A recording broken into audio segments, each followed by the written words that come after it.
Assalamualaikum. Hai murid-murid semua. Bertemu lagi kita bagi kelas sains tahun 1. Hari ini kita akan mempelajari unit 8 iaitu penyerapan. Tajuk kita pada hari ini ialah kepentingan objek menyerap dan objek tidak menyerap air. Sebelum kita mula, jangan lupa baca doa belajar terlebih dahulu.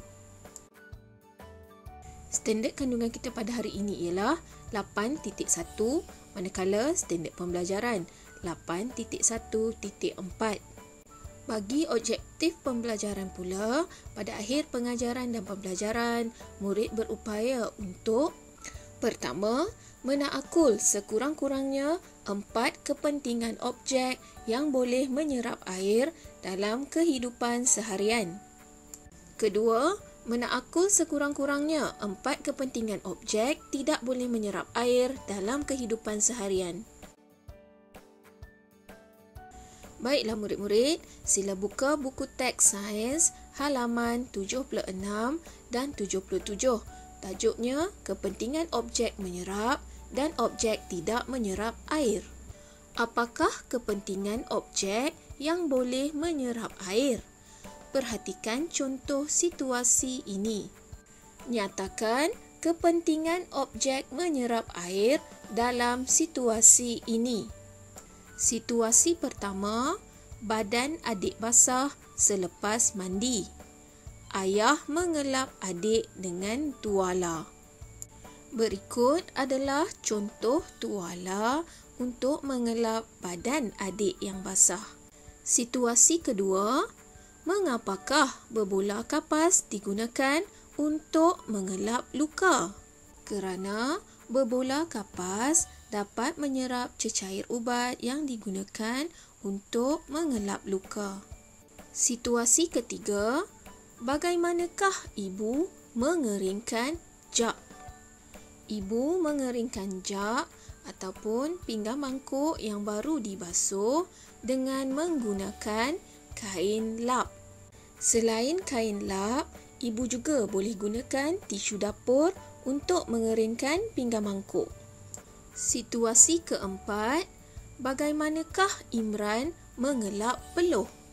Imran mengelap peluh dengan menggunakan tisu. Selain tisu, Imran juga boleh menggunakan sapu tangan untuk mengelap peluh. Beri kepentingan objek lain yang boleh menyerap air dalam kehidupan kamu. Mop ialah objek yang boleh menyerap air. Jadi mop boleh digunakan untuk mengeringkan tumpahan air di atas lantai. Berdasarkan situasi yang telah kita bincangkan tadi, jom kita kenali kepentingan objek menyerap air. Tuala. Tuala adalah objek yang boleh digunakan untuk mengelap badan yang basah. Tisu. Tisu adalah objek yang boleh digunakan untuk menyerap peluh. Berbola kapas. Berbola kapas boleh digunakan untuk menyerap cecair ubat. Kain lap. Kain lap adalah objek yang boleh digunakan untuk mengeringkan jak atau pinggan mangkuk. Tisu dapur juga boleh digunakan untuk mengeringkan pinggan mangkuk. Mop. Mop adalah objek yang boleh digunakan untuk mengeringkan tumpahan air. Murid-murid semua sila buka buku teks sains halaman 78. Apakah pula kepentingan objek yang tidak boleh menyerap air? Bincangkan. Situasi pada gambar di bawah menunjukkan keadaan pada hari hujan. Cuba murid-murid perhatikan tong besi berwarna biru yang telah dipenuhi dengan air hujan. Tong besi dapat menadah dan menyimpan air hujan. Perhatikan pula gambar seorang lelaki dewasa sedang menggunakan payung semasa hari hujan. Kepentingan payung plastik adalah dapat menghalang diri kita daripada terkena air hujan. Perhatikan gambar kasut getah berwarna kuning yang dipakai oleh lelaki tersebut. Kasut getah digunakan supaya dapat mengelakkan kaki kita daripada basah. Perhatikan pula gambar cermin kaca yang terdapat pada kereta. Cermin kaca pada kereta dapat mengelakkan kita daripada terkena air hujan. Cuba perhatikan gambar motosikal. Motosikal tidak mempunyai cermin kaca seperti kereta. Jadi, cara apa yang boleh kita gunakan untuk mengelakkan diri kita daripada terkena air hujan? Ya, pandai murid-murid. Kita boleh gunakan baju hujan. Baiklah murid-murid, berdasarkan situasi yang telah kita bincangkan tadi, mari kita ketahui kepentingan objek tidak menyerap air. Tong besi. Tong besi dapat membantu kita menadah dan menyimpan air hujan. Cermin kaca. Cermin kaca pada kereta mengelakkan diri daripada terkena air hujan. Payung plastik. Payung plastik menghalang diri daripada terkena hujan. Kasut getah. Kasut getah dapat mengelakkan kaki kita daripada basah terkena lopak air. Kesimpulannya, objek yang boleh menyerap air dan objek yang tidak boleh menyerap air penting dalam kehidupan kita. Baiklah murid-murid, sila dengar penerangan guru dengan teliti tentang tugasan yang akan diberikan.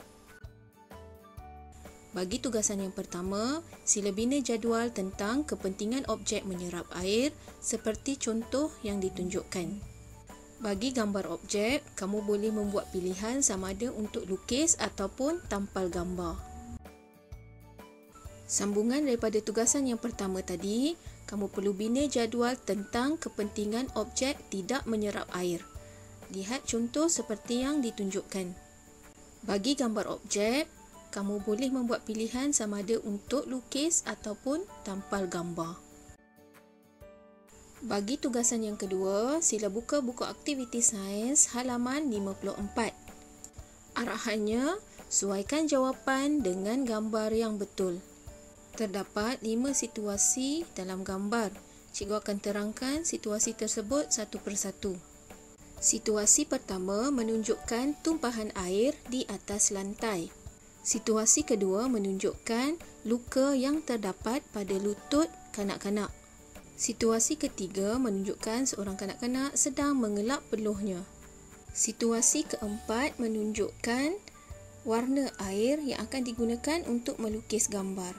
Situasi 5 menunjukkan gambar pinggan mangkuk yang baru selesai dicuci. Seterusnya, kita akan kenali contoh objek yang boleh digunakan untuk situasi tadi. Berbola kapas, mop, kanvas lukisan, tisu dapur, tisu. Seterusnya, cikgu akan bacakan kepentingan objek tadi berdasarkan situasi. Menyerap warna air, menyerap cecair ubat, mengeringkan tumpahan air, menyerap peluh, mengeringkan pinggan mangkuk. Kamu perlu padankan situasi dengan objek yang sesuai digunakan. Kemudian, padankan gambar objek tersebut berdasarkan kepentingannya. Bagi tugasan yang ketiga, sila buka buku aktiviti sains halaman 55. Arahannya, suaikan jawapan dengan kepentingan objek yang tidak menyerap air. Jom kita kenali 6 gambar objek yang diberikan. Topeng selam, tong besi, baju hujan, cermin kereta, hos, kasut getah. Seterusnya, kita akan baca tentang kepentingan objek tidak serap air. Menyimpan air, melindungi mata daripada terkena air, mengalirkan air paip, mengelakkan kaki menjadi basah, melindungi diri daripada air hujan, mengelakkan kita daripada terkena air hujan. Baiklah murid-murid, selamat mencuba. Sekian, terima kasih dan jumpa lagi. Assalamualaikum Bye.